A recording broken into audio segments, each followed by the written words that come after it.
Avant toute chose, on se calme et on commence comme d'habitude avec David qui vous envoie en quelques minutes tout droit au Japon dans son quotidien.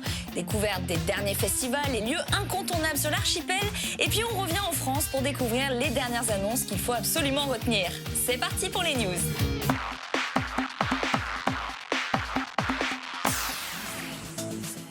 Konbanwa, salut à tous. Aujourd'hui, nous sommes à Tokyo, dans le quartier de Roppongi, et je vous emmène dans un événement artistique original, la Roppongi Art Night.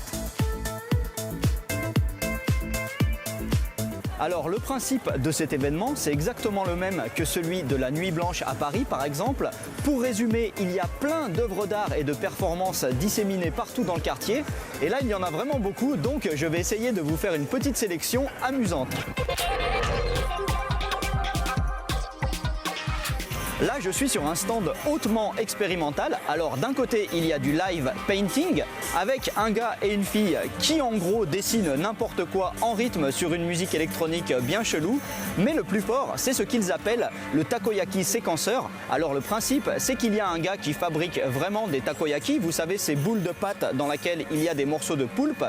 Et au-dessus de l'appareil qui sert à fabriquer les takoyaki, il y a un capteur de type Kinect.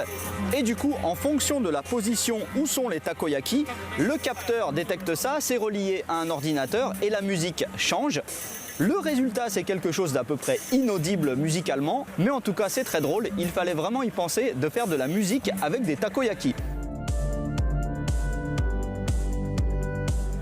Voilà un truc qui me plaît bien, ça a été fait par un artiste japonais, ça s'appelle Smoothie. Il s'agit d'un cube géant qui de temps en temps se met à tourner sur lui-même. Et en plus à l'intérieur il y a plein de vêtements et d'objets. Donc du coup quand ça se met à tourner à l'intérieur c'est le bordel et c'est assez amusant à regarder. Et en plus il y a une caméra à l'intérieur du cube. Donc on peut aussi regarder sur un écran ce qui se passe à l'intérieur. C'est un concept simple mais efficace.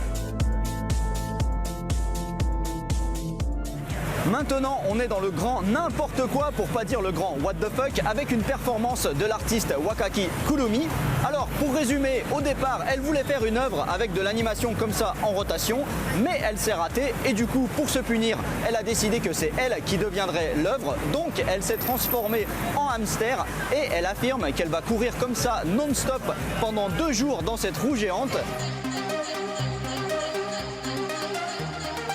Et voici mon œuvre préférée dans cet événement, parce que c'est la seule que j'arrive à peu près à comprendre. Il s'agit d'un cochon rose géant avec des ailes. Et en plus, c'est génial parce qu'il bouge à intervalles réguliers. Ça se dégonfle et ça regonfle. Donc on a vraiment l'impression que le cochon cherche à s'envoler. C'est super kawaii.